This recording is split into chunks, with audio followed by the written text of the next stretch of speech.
Mr. Ambassador, it's a pleasure to have you here for my interview. And I know that you have visited Shandong several times, and this time you visit Weihai, Yantai, Zibo, and also Jinan today. What's your impression of Shandong? Of course, I visited here because I already knew that Shandong is one of the provinces that had made a lot of strides in terms of development, in terms of transformation, both socially and economically.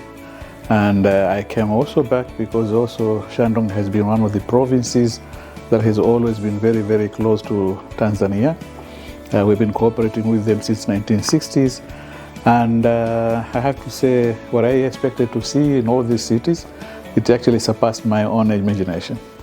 Tanzania is an important partner of Shandong province in East Africa. In recent years, Shandong and Tanzania have become increasingly close in economic and trade cooperation, as well as cultural and people-to-people exchanges. How do you evaluate this cooperation achievements? Are there any examples that have left a deep impression on you? I mean, like I said, we have been cooperating for Tanzania, two provinces in China that we've been cooperating with since 1960s. Jiangsu, which has been sending medical teams to Zanzibar, the island part of Tanzania. And then since 1968, Shandong has been sending medical teams to Tanzania mainland. And ever since all these years, we all have medical teams from here. So it was naturally that this cooperation could be expanded and deepened in some other areas.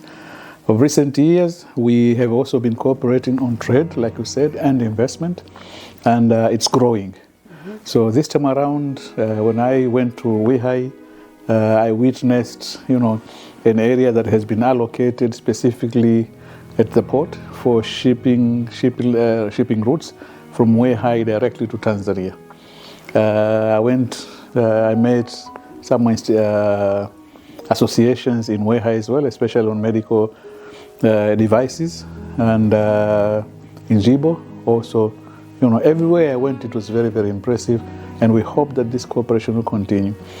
We have been also cooperating in terms of, some Tanzanians coming to Shandong for higher education, vocational training, both here, as well as some investment on vocational education in Tanzania.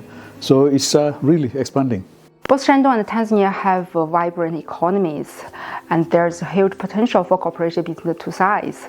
What are your expectations for future cooperation between Shandong and Tanzania? We had this discussion with the Deputy Governor this evening, and it was quite interesting. The numbers of economic achievement in Shandong was really, really top-notch in terms of achievement. One, the province has managed to transform its economy structurally, much as it's still number one in terms of grain production and number of areas in agriculture within China. But then relatively, the contribution of agriculture sector has been overtaken by the modern sectors, especially manufacturing and services. So there has been some structural transformation of the economy here. Mm-hmm. Growth continues to be very, very strong. We were informed that last year the economy of Shandong grew by 6%, coming from a very broad base, and then you grow at 6%. This is definitely very, very impressive. Now, for us in Tanzania, for the last decades plus, we also have witnessed a strong growth.